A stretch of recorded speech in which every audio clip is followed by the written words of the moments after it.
Olá, de volta, sejam todos bem-vindos, cá está o programa Ronda da Cidade. Olha, eu sempre gosto da segunda-feira e eu já disse isso aqui. Tem gente que não gosta não, porque começa a segunda, veio o sábado, domingo, de repente a segunda-feira se avizinha. O grande detalhe é que eu fico muito feliz de reencontrá-los. Isso acontece em todas as segundas-feiras nessa casa, que é Casa do Povão. Então fique conosco porque muitas informações vão passar por aqui. Hoje eu falo sobre eleições para conselheiros tutelares e, assim como aconteceu em todo o Brasil, a cidade de Linhares também teve a sua eleição. Deixa eu pedir imagens para a minha produção. Tudo bem, gente? Bem-vindos. Me dá um pouco das imagens que nós temos aí sobre a eleição do Conselho Tutelar. Coloca para mim. Ontem, na frente do cartório eleitoral, a movimentação foi muito grande. Veja aí que tinha guarda civil, tinha polícia militar, resguardando o ambiente e dando toda a tranquilidade ao ambiente. E aí, candidatos, os correligionários dos candidatos, todos eles estavam ali aguardando o resultado. Olha, foi um clima de uma eleição bastante acirrada entre aqueles que foram mais votados. Daqui a pouco nós vamos saber. O mais votado falou conosco, mas veja aí, esse foi um dos momentos, momento que passou ali e que eu mostrei, esse aí, um dos momentos em que as urnas eletrônicas são deixadas no cartório eleitoral. Uma das. E aí a totalidade do recolhimento tinha sido feito, estava lá, reservada para começar a apuração dos votos. Então esse foi o clima das eleições para conselheiro tutelar aqui no município de Linhares. Nós temos já os nomes dos 10 que vão ter a tarefa nobre de cuidar de diversos problemas sociais. Alguém me perguntou nas redes sociais o seguinte, olha, o que faz um conselheiro tutelar? Uma série de situações importantes e aí pede a presença dos conselheiros tutelares, numa série de situações. Alguns menores, por exemplo, em conflito com a lei, têm a atuação direta de um conselheiro tutelar, entre outras situações. Então, é um cargo muito importante, é um cargo que tem uma importância muito grande. E a tarefa é muito nobre e é gigantesca daqueles que venceram esta eleição e daqui a pouco a gente vai falar a respeito disso. É assim que nós começamos então, no rádio ou na TV, fiquem conosco, a notícia chega até você.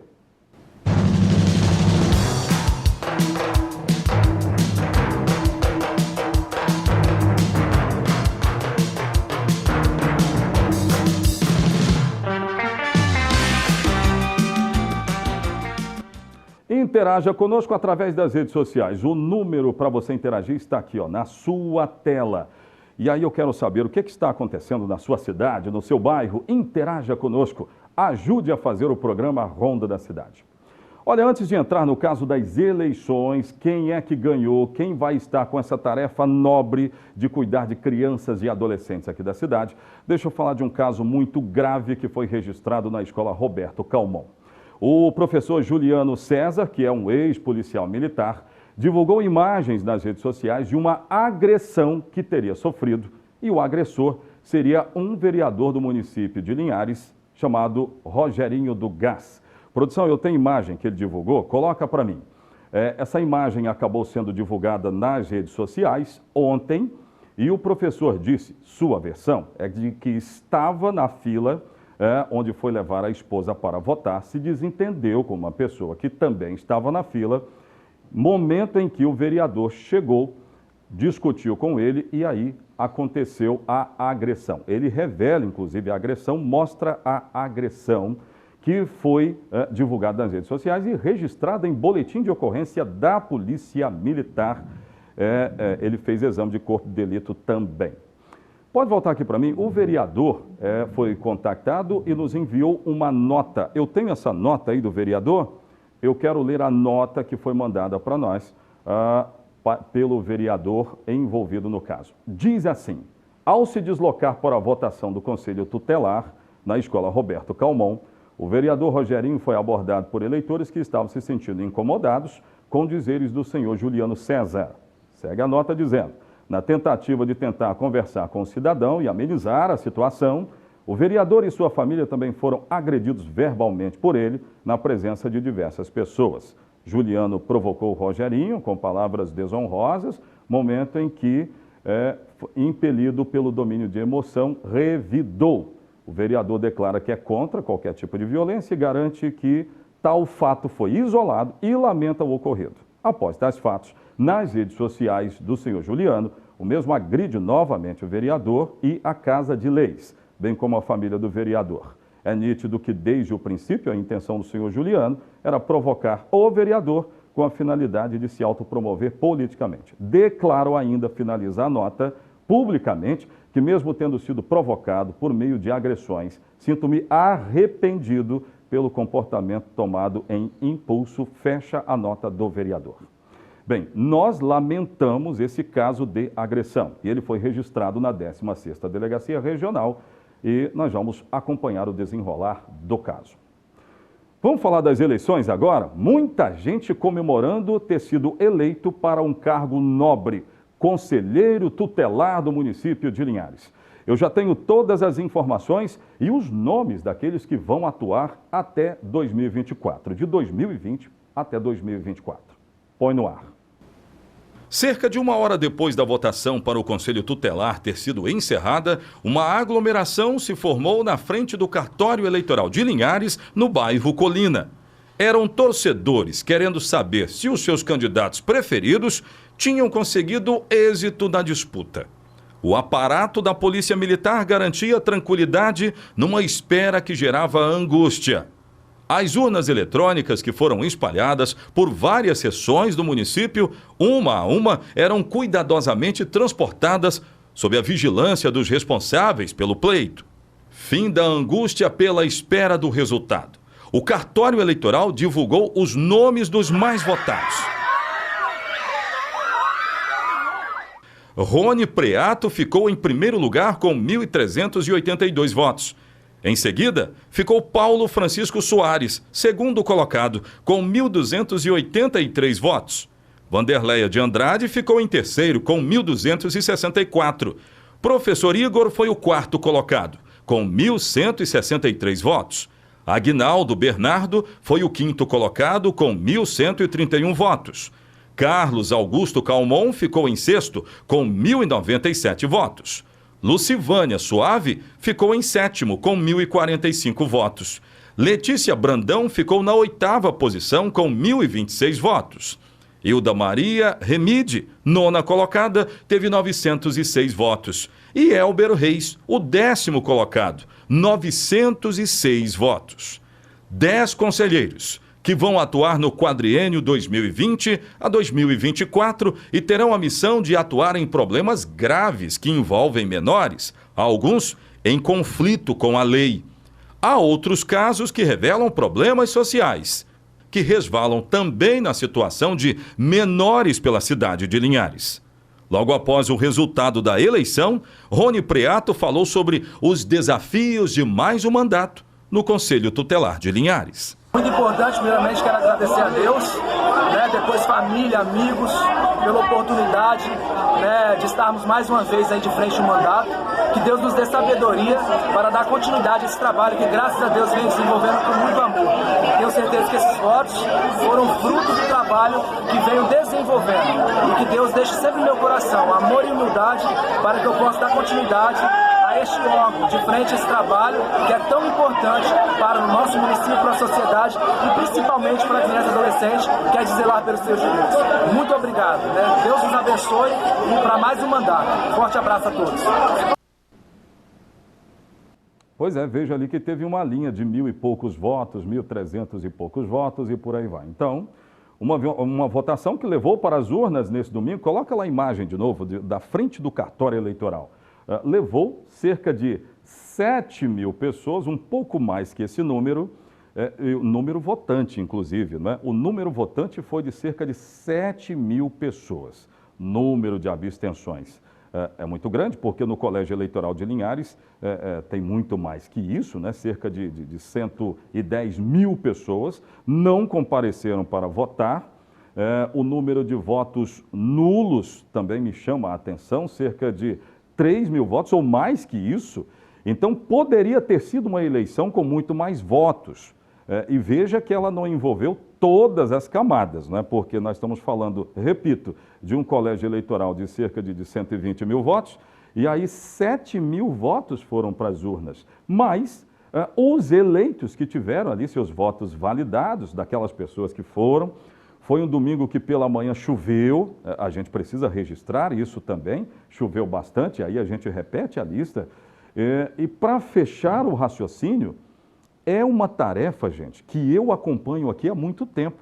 Eu já entrevistei muitos conselheiros tutelares que me relataram casos policiais que são casos assim tremendos, que envolvem menores. Aqueles que estão sendo ameaçados, menores que estão em problemas sociais, familiares gigantescos, coisa que a gente às vezes nem faz ideia. E tudo isso passa por essas pessoas. Então, é por isso que eu estou dizendo, o cargo é muitíssimo importante. Ele é fundamental para o município de Linhares. Estão aí os eleitos, parabéns. Agora, o desafio é grande, hein? É muito grande. Gente, daqui a pouco de volta tem outras notícias, outras informações. O Ronda volta já.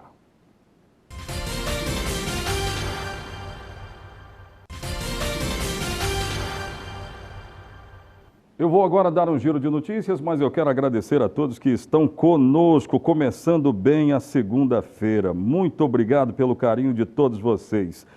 Eu recebo aqui informações que nós estamos sendo assistidos agora em Jacupém, Aracruz, o seu Manuel do Carmo. Muito obrigado pelo carinho, viu, seu Manuel? Um abraço para vocês aí de Jacupemba, essa localidade que eu gosto demais. Muito obrigado mesmo. E muitos outros. Obrigadão. Gente, eu vou dar um giro de notícias porque, mais uma vez, o final de semana foi do registro de violência. Um final de semana com registro de violência aqui na nossa região. Foram 2 homicídios registrados e num giro de notícias nós vamos falar sobre isso. E o caso da meningite também, né, que acabou nas redes sociais ganhando as atenções nesse final de semana. A prefeitura disse que não é meningite viral, é bacteriana, né, mas é o caso que está sendo também tratado pela Unidade de Saúde Hospital HGL. Eu vou passar por isso também, num giro de notícias. Põe no ar. Vamos agora a um giro de notícias na cidade de Linhares. Fim de semana violento aqui em Linhares. Um jovem de 19 anos, identificado como Fabrício Pereira dos Santos, o Fabricinho, morreu na manhã do último sábado após ser baleado na rua Rio Grande do Norte, no bairro Aviso. Ele chegou a ser socorrido por um amigo e levado para o Hospital Geral de Linhares, o HGL, mas não resistiu aos ferimentos e veio a óbito. Apesar de buscas por todo o bairro, a Polícia Militar ainda não prendeu nenhum suspeito. A morte do jovem é o primeiro homicídio registrado em Linhares no mês de outubro e o de número 51 do ano. Ainda no sábado, dia 5, ocorreu o segundo homicídio do mês de outubro e o de número 52 do ano. Um homem identificado como Gesiel Peixoto foi morto por um golpe de faca. O crime aconteceu na rua Lagoa do Testa, no bairro Nova Esperança. De acordo com informações, Gesiel estava bebendo em frente à sua residência, junto com outros familiares, quando houve um desentendimento com o seu cunhado.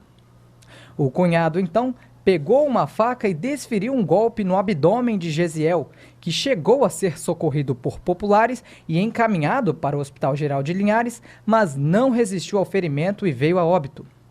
Ainda segundo informações, a vítima possuía passagem na polícia por homicídio e já foi enquadrado na Lei Maria da Penha. O autor do crime fugiu do local e é procurado pela polícia.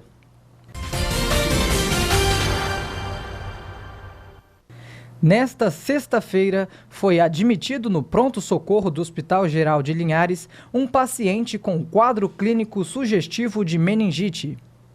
Em nota, a Prefeitura de Linhares informou que, em aproximadamente 6 horas, foram implementadas medidas de barreira, iniciada a investigação laboratorial, com exames de sangue e tomografia, iniciado também o tratamento com antibióticos e conduzido o paciente para a internação em leito de isolamento na unidade de terapia intensiva do hospital. Os resultados dos exames confirmaram o quadro de meningite bacteriana. A meningite bacteriana se dá pelo contato próximo aos pacientes infectados, por via aérea e contato com secreções contaminadas. Após 24 horas do início do antibiótico adequado, a doença deixa de ser transmissível. O paciente segue na unidade de terapia intensiva sem previsão de alta hospitalar. Esse caso de meningite bacteriana não tem nenhuma relação com o caso recente de meningite viral.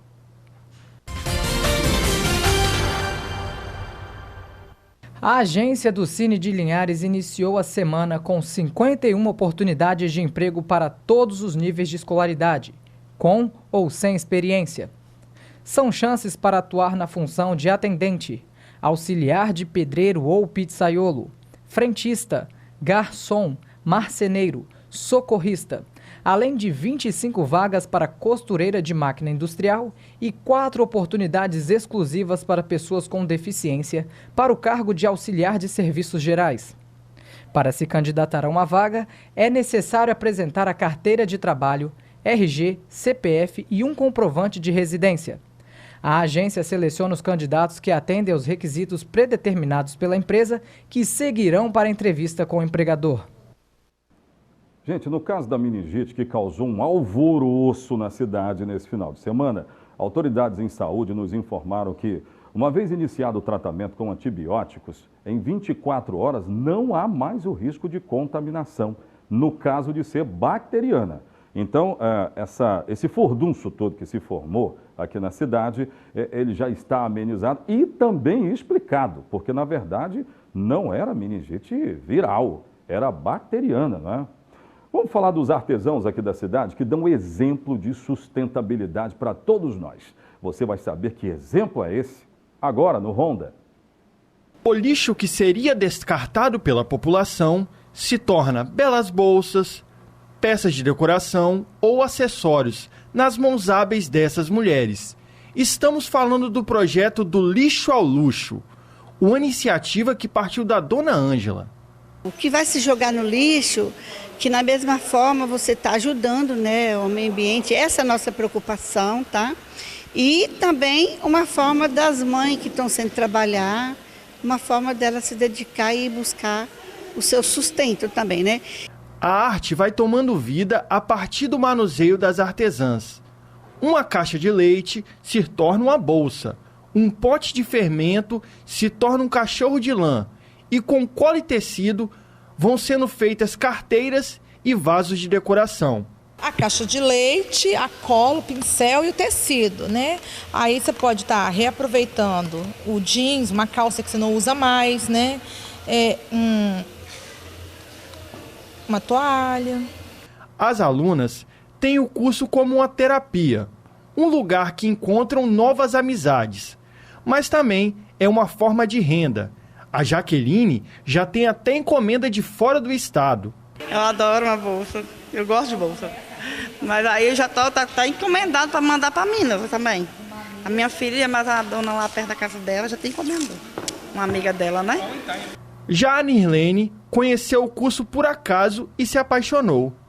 E eu gosto de fazer essas coisas, né? Vaso, bolsa. Ela me fez o convite, quando foi no dia, ela falou assim que no dia 20 ia me ligar. E eu fiquei ansiosa, aguardando essa ligação. Ela me ligou, eu confirmei que eu viria aqui e hoje eu estou aqui, fazendo as bolsas, fazendo esses vasos. E se você que está assistindo gostou do projeto, sinta-se convidada. Quer dizer, você, mulher que está aí sentada no sofá, assistindo a televisão e muitas vezes pensando o que fazer, pode chegar até nós. Toda terça-feira, a partir das 14 horas, nós estamos aqui. Nós temos 2 horas de cursinhos, tá?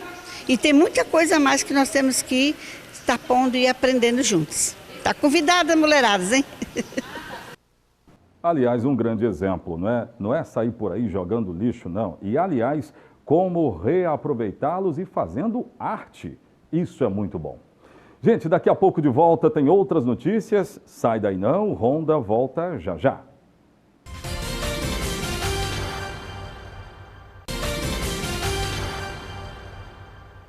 Vamos falar nesse terceiro bloco de reforma tributária. Meu Deus do céu, alguém tem que pensar em diminuir a nossa carga de impostos, porque senão, amigo, ó, não vai dar. O número de MEIs é cada vez maior, mas a contraponto disso aí, uma carga tributária muito grande. Olha, começou essa discussão na Assembleia Legislativa do Espírito Santo. Eu quero saber de detalhes. Põe no ar. A Assembleia Legislativa debateu hoje a proposta de reforma tributária que tramita no Congresso Nacional. A PEC 4519 propõe a unificação de 5 tributos de consumo em apenas um. Se aprovada, a arrecadação seria centralizada e a receita distribuída para a União, os estados e municípios. Ou seja, as alíquotas de todos os estados e municípios envolvidos em uma operação seriam somadas à da União e a cobrança ao contribuinte seria na forma de um imposto único. Participaram da discussão deputados estaduais e federais do Espírito Santo, o economista Bernardo App, mentor da PEC do deputado federal Baleia Rossi, do MDB paulista, além do governador Renato Casagrande e o prefeito de Vitória. O Espírito Santo foi o 5º estado a sediar esse seminário. Discussão fundamental. Gente, eu vou até o município de Aracruz, tem um monte de gente me acompanhando lá em Aracruz. Obrigado, viu, gente, pelo carinho de vocês. Aí, nessa cidade, nossa reportagem encontrou 2 ex-combatentes, que eu posso chamá-los de ex-combatentes, da Segunda Guerra Mundial. Me parece que eles foram chamados, convocados, mas não deu tempo, né? Quando eles iam, a guerra acabou. Mas eles estão aqui no município de Aracruz e lembram desse momento importante que o planeta viveu. É parte da história que está no Espírito Santo. Veja aí, põe no ar. Na sala da casa onde mora o simpático senhor Afonso, é possível ver a foto do ex-combatente pendurada na parede. Hoje, com 96 anos, ele nos conta que quando tinha 21 anos, foi intimado para servir o exército durante a Segunda Guerra Mundial. Todos os anos uma turma era chamada, né? Veio a carta, Afonso Jacomin, filho de Luiz Jacomin, se apresentaram no 38º BI. Já o senhor Jacinto tem 97 anos. Mostra todo orgulhoso a carteira de 2º tenente. Ele é ex-combatente e também se preparou para defender o país na Segunda Guerra Mundial. Naquele momento, junto com todos os colegas, ninguém nem pensava em nada, tinha até vontade de ir. A família vivia desesperada, né? Achava que a gente ia para lá e ia morrer, né? A história deles é bem parecida. Ambos prepararam corpo e mente para guerrear. Porém, quando estavam prontos para isso, a guerra acabou. Não tinha, se fosse, tinha ido, né? Mas não foi. Aí ficou em Belo Horizonte lá, uns 40 e poucos dias, depois foi transferido para Itajubá. Fazer o quê, né? A gente pensava muito e não resolvia nada, né? Porque a gente é obrigado, né? Era isso, né? Mas que foi mole, não foi, não. Nós estávamos preparados para o 3º escalão. Já tinha 2 escalões lá. Preparado para o 3º escalão. Exame, tudo para ser hábito para as forças expedicionárias brasileiras. A gente é um orgulho, né? Para mim, todos meus irmãos também concordam, eu acho, né? Claro. Né? No Espírito Santo, temos a presença de apenas 11 veteranos.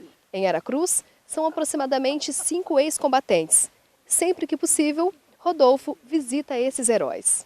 Meu tio-avô integrou o Regimento Sampaio, partiu no 2º escalão da Força Expedicionária, que partiu do Porto do Rio de Janeiro em 22 de setembro de 1944. Fez parte da artilharia e retornou para novamente o Brasil, chegando no Rio de Janeiro em 22 de agosto de 1945 no SS Mariposa, que foi o navio de transporte de tropas. E tantas histórias devem sempre ser lembradas. Ano que vem, se comemora 75 anos do fim da Segunda Guerra Mundial. Um momento de grande festa, um momento de enaltecer tanto os nossos heróis que ainda vivem aqui no estado, os 11 expedicionários de guerra, tanto os demais que se dispuseram a serviço da pátria, né? Nossos ex-combatentes. Depois de 74 anos, Sr. Afonso ainda lembra perfeitamente de como respondia ao chamado.